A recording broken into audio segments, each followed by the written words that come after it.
the French say, c'est le premier pas qui compte. Therefore, the whole success of this conference depends on the first session, in a way. We hope we begin well, and I'll start by presenting the first speaker, and that is Monsignor Professor Paul McPartlan, a priest of the Archdiocese of Westminster. I have known Monsignor Paul McPartlan through, how shall I say, through his paper presence, through reading his books, which I reviewed too, and they were very rewarding. So I was looking forward to meet him here in flesh and blood and to know him personally. And we had already a nice chat.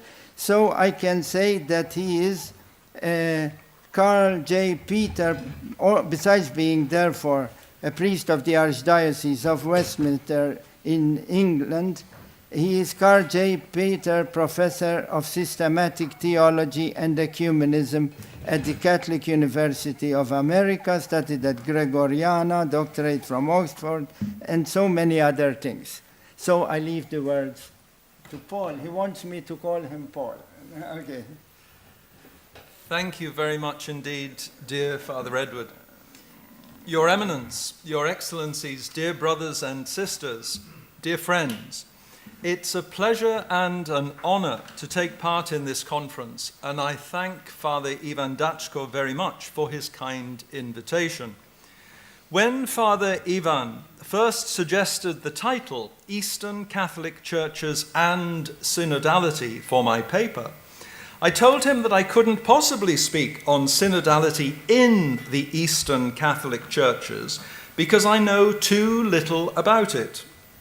But the title contains the flexible word "and," which gives more latitude.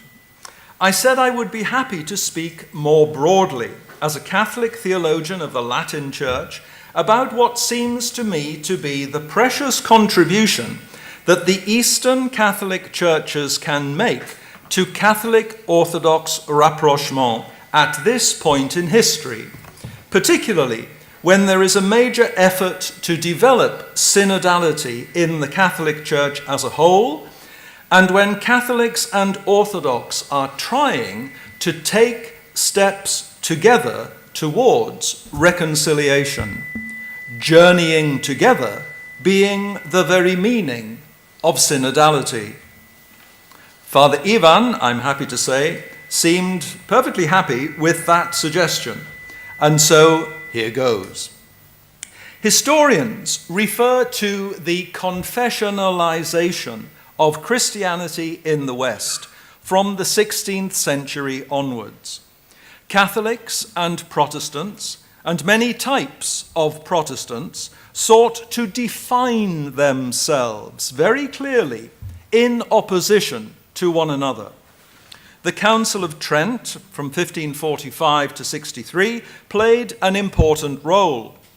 John O'Malley notes that already before Trent, and I quote, Lutheranism had developed into a full-fledged confession, a religious system that was incompatible with Catholicism. And the doctrinal decrees of Trent, which expressly wanted to condemn the errors of the time, I quote, gave Catholics a sense of coherence among themselves, which at the same time distinguished them from Protestants, end of quote. On the Catholic side, this confessionalism gathered pace after Trent as a result of what O'Malley and Yves Congar call Tridentinism, which actually took a step beyond the council. Congar says, and I quote, it was a system which took in absolutely everything: theology, ethics, Christian behavior, religious practices, liturgy, organization, Roman centralization, the perpetual intervention of Roman congregations in the life of the church, and so on, end of quote. O'Malley says that Catholicism and Protestantism both developed, quote, their own professions of faith, liturgical forms, church-state relationships, and instruments of surveillance and punishment. Both followed the path of confessionalization. Let us note, by the way, the use of the word Catholicism to refer to this system. It's an ism, Catholicism, as opposed to Protestantism. Let us further note that while it may be natural for Protestants to define themselves against Catholics, that's almost the very origin of Protestantism, it is not natural for Catholics to define themselves against Protestants. It's a diminishment. St. Augustine gave the Catholic faithful some telling advice. To those who say to you, "You are not our brothers," say, "Ah, but you are our brothers." Various things then happened in the 16th, 17th, and 18th centuries of great significance for our purpose here. First of all, the schism hardened between East and West. Emmanuel Lannes says that post-Tridentine centralization transformed Catholicism into an impregnable bastion from which most of the Eastern churches distanced themselves. There was a danger that Catholics turned their hostility towards Protestants towards their Eastern brethren too, and that Easterners retaliated. Louis Bouillet notes that outrageous practices, as he calls them, developed, even rebaptism and reordination. Secondly, this was the era in which many of the Eastern Catholic churches were formed, and Lannes notes how much that development was influenced by missionaries from the mendicant orders, and especially by the newly founded Jesuits, serving what he calls a Catholicism with worldwide dimensions, structured as a pyramid, headed by the Pope. There was a heavy dose of Latinization. Third, this was also the era in which confessionalism and scholasticism seeped into the East, causing what Georges Florovsky called the Latin captivity of orthodoxy. Orthodox were drawn into the confessional battles between Catholics and Protestants, trying to map their own distinctive position confessionally. My former colleague at Catholic University, Joseph Komonchak, notes a further twist in the 19th and early 20th centuries, when he says a new form of Catholicism, which he calls Roman Catholicism, was constructed as what he calls a counter-society, legitimated by a counter-culture, in response to the ever-increasing secularization and liberalism of the time. By various means, he says, such as centralization and the control of Catholic intellectual life, the Church now defined itself in opposition to the world itself, to modernity, fostering the famous image of a fortress church. Against this background of increasing self-definition against other Christians, both Protestant and Orthodox, and even against the modern world, the following words breathe a totally different spirit, and I quote, "The Catholic Church is neither Latin nor Greek, but universal. Nothing authentically human, whatever its origin, can be alien to her. In her, man's desires and God's have their meeting place, and by teaching all men their obligations, she wishes at the same time to satisfy and more than satisfy the yearnings of each soul and of every age, to gather in everything for its salvation and sanctification. To see it as one religion among others is to mistake its very nature. Catholicism is religion itself. It is the form that humanity must put on in order finally to be itself. It is the very opposite of a closed society. End of quote. These, as I'm sure you recognize, are the splendid words of Henri de Lubac in his celebrated book, Catholicisme, in 1938. There's an outreach there, not just to other Christians, but to the whole of humanity, loved by God. It's a vision of Catholicity, and we might well say that de Lubac was wanting to replace the closed world of Catholicism with the wide embrace of Catholicity. De Lubac gave a particular warning about the danger of doctrinal disputes. It's a great misfortune, he said, to have learned the catechism against someone, because, he says, what has been learned has probably only been half learned, and doctrinal progress can very easily be one-sided and unbalanced by controversy. We Catholics, he said, have learned our catechism too much against Luther and against others. There's no space here to trace the details, but we can certainly say that the pursuit of Catholicity was the project of Vatican II itself, for which de Lubac laid the foundation in decisive ways. The Council opened the Catholic Church to dialogue and encounter, in one of Pope Francis's favorite words, with other Christians, with other faiths, and with the world at large. Moreover, and this is my major point, the pursuit of Catholicity is precisely what has given rise to the ecumenical movement. And I would say also to the push for synodality too, but there isn't space here to develop that.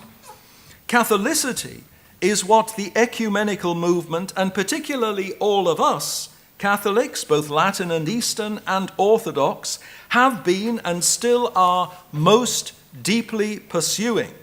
And there is still a long way to go. I suggest that this could even serve as a framework for our deliberations and discussions here. When Catholics were still very wary of ecumenism in the 1930s, not least because the word itself was so new to them, rather like synodality today, Congar reassured them that it was really all about Catholicity. And surely Catholics should be interested in that. Congar actually commissioned de Lubac to write Catholicisme to help people understand Catholicity better. And in his own book, Chrétiens désunis, he called on Catholics to repent for the meager and insipid witness, I quote, which they themselves often gave to Catholicity. One of the pioneers of Orthodox ecumenism, Georges Florovsky, echoed the concern for Catholicity. He said about the Great Schism that, and I quote, gradually the point was reached in East and West at which memories of the common past were obliterated and faded away, and Christians came to live contentedly in their own particular and partial worlds, mistaking them for the Catholic whole. Recovery of a genuine ecumenical unity, he said, will be possible only through a mutual rediscovery of East and West and a wider synthesis, such as has sometimes been attempted but never yet achieved. Florovsky, as you know, also advocated a neo-patristic synthesis, a creative return to the fathers of the Church, both East and West. And one of his students, John Zizula, stressed how important not only the patristic but also the biblical and liturgical movements had been for the modern ecumenical movement. The latest Roman Catholic Orthodox Alexandria document states how helpful those movements have been for Catholic Orthodox dialogue in particular. As you know, the three last documents of the dialogue from Ravenna, Chieti, and Alexandria have all dealt with synodality and primacy as interrelated, complementary, and inseparable realities at the local, regional, and universal levels of the Church's life. Let's acknowledge that an exchange of gifts is needed between Orthodox and Catholics if this supposed common ground is to be a reality and not just a nice idea. In an important address at the Second Vatican Council, the Melkite Greek Catholic Archbishop Elias Zogby spoke of the Latin and Eastern traditions as, and I quote, two authentic and apostolic traditions, complementary but different. Taken together, they said, taken together, they make up that total and integral Christianity which, as a whole, inherits the promise of divine protection to the end of time, end of quote. Roman centralization, he said, seemed to the Easterners to be a means of imposing uniformity, which could cast doubt on the legitimacy of their own religious heritage. And he boldly suggested that perhaps the schism was actually permitted in God's providence, lest Petrine primacy, whose purpose is to protect the integrity of the Christian heritage, was exercised in a way that would damage that integrity. Both West and East were wounded by the schism, he said. The West lost the most collegial segment of the Episcopal College, and the East lost, and I'm quoting, communion with the center of unity of the whole Church, which is the Bishop of Rome. Only, he said, the union of Latin and Orthodox on a level of equality could bring together the apostolic tradition in its fullness and make Catholic unity complete. Again, we note the concern for Catholicity, and the need for an exchange of gifts is clear. Put bluntly, the West is strong on primacy, but weaker on synodality.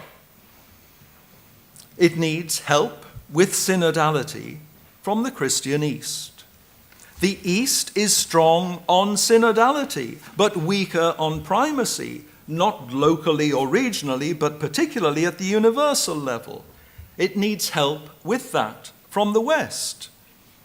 Let us note also that Eastern Catholics, like Archbishop Zogby, are uniquely positioned to facilitate such an exchange of gifts, being providentially positioned in the middle, as it were, Eastern, but also in communion with Rome.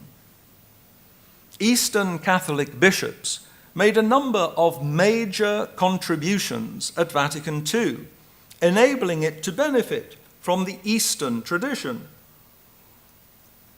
During Pope Paul VI's meeting with Ecumenical Patriarch Athenagoras in Jerusalem in January of 1964, Athenagoras himself said to the Melkite Patriarch, Maximus IV Saye, "You represent all of us. Thank you."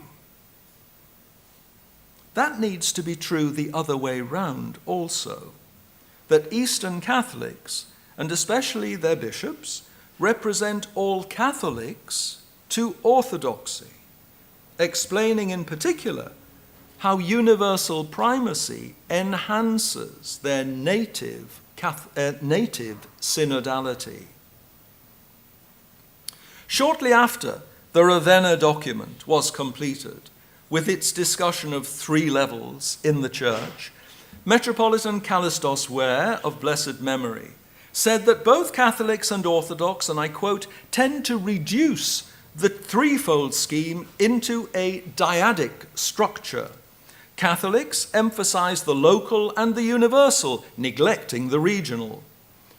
And Orthodox emphasize the local and the regional, neglecting the universal level, he said.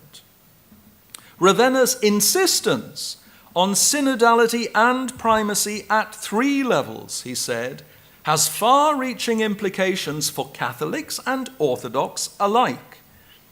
Again, the Eastern Catholic churches, which live such a rich life at the regional level within the Catholic communion, surely have a calling to witness to the importance of that level, the regional level, within the Catholic Church, and also to witness to the importance of the universal level to orthodoxy. Full communion between West and East can only happen if we break out of the limited understandings we so easily have of God's ways into a full and generous recognition of the gifts God has bestowed, even in times of separation, upon the various churches. The Eastern Catholic churches can help both Catholics and Orthodox to expand their horizons toward one another. 2 very small personal examples. Every year since I went to Catholic University, I've taught ordained ministries to a class of 20 or 30 seminarians, mostly Latin Catholics, but sometimes Eastern Catholics too, who are soon to be ordained as deacons just within a few months. I remember some years ago, a spring break approached, asking one Ukrainian student if he had any particular plans for the break. "Oh yes," he said, "I'm getting married." Well, that was different. Then just last spring, I had 3 Maronite seminarians in class, and I was quite surprised to discover that the idea of the ordained minister acting in persona Christi, so integral to Latin understanding, is not part of their tradition. Rather, for them, in very biblical terms, the priest is steward and key-bearer of the divine mysteries, under-shepherd to the one shepherd, Christ himself. I, as a Latin Catholic, needed to respect and embrace that beautiful but very different perspective of my Maronite Catholic brothers. All of the Eastern Catholic churches are different. How they came to be differs greatly and is sometimes contested. But in this ecumenical time of grace, it is surely best to see them as providential harbingers of full communion between West and East, and as privileged agents of the exchange of gifts that is needed between Catholics and Orthodox. They are uniquely qualified to help both sides in our common quest for Catholicity. All of us, Orthodox and Catholics, both Latin and Eastern, have been emerging from restrictions and limitations, both imposed and self-imposed, in recent decades, and seeking our true identity. We need to make that journey of discovery and recovery together. Doing so in charity and humility will in itself be a precious act of synodality. Thank you.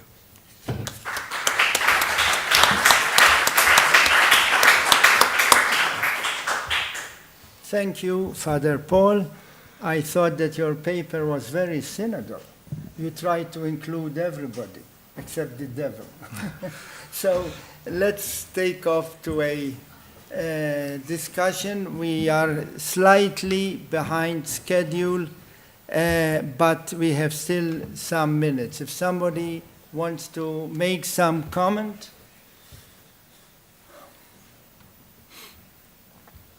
Yes, please.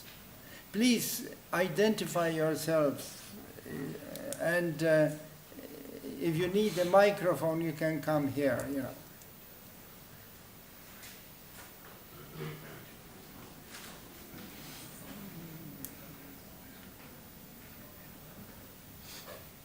Thank you very much for your paper.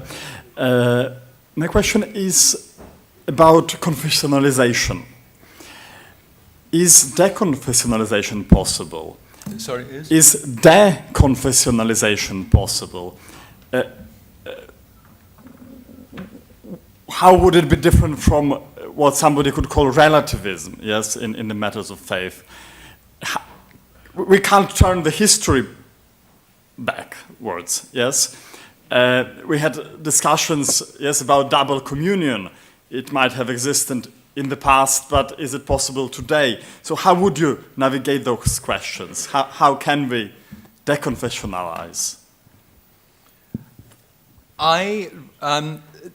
Confessions of faith are integral to the Christian life. And ever since the early creeds, we have had confessions.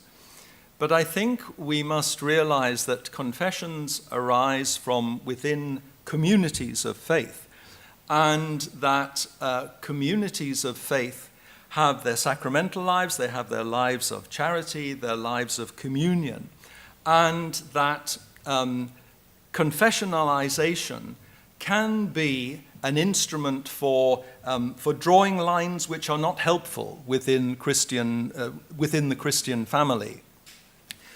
I'm not, in highlighting the danger of confessionalization, I'm not specifically advocating necessarily a deconfessionalization in the sense that we should abandon confessions. But I think that we need, in a sense, to abandon what can be the spirit of some of the confessionalism that has taken place over the years, which has been, frankly, a hostility and a desire to draw boundaries between those who, in truth, are Christian brothers and sisters. And I'm very struck by, in Unitatis Redintegratio, between sections 14 to 18, where there is a remarkable attempt there to acknowledge that there is a complementarity between East and West in the Christian family, and that sometimes certain Christian mysteries have found a better formulation in one side than in the other. And although we might have two different expressions of belief, these are not necessarily to be regarded as conflicting, but to be regarded as possibly complementary, says Unitatis Redintegratio.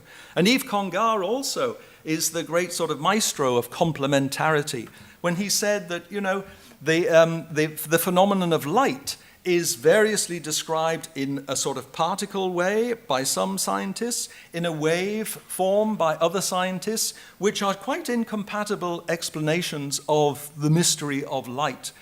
However, there are certain phenomena which can only be described in one way and not in the other. And we simply need these two manners of expression in order to express this rich mystery of light. And he took that as an example for our Christian lives, that we must be wary of thinking that our formulation of the truth is the only formulation. We must always be open to the rich ways in which others may be expressing the same truth in language or in terms that is not familiar and may at first seem very alien.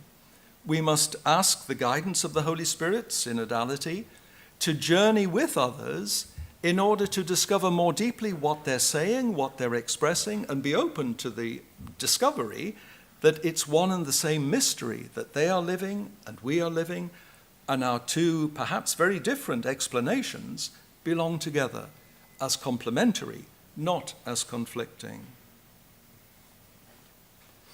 Any other comment or question?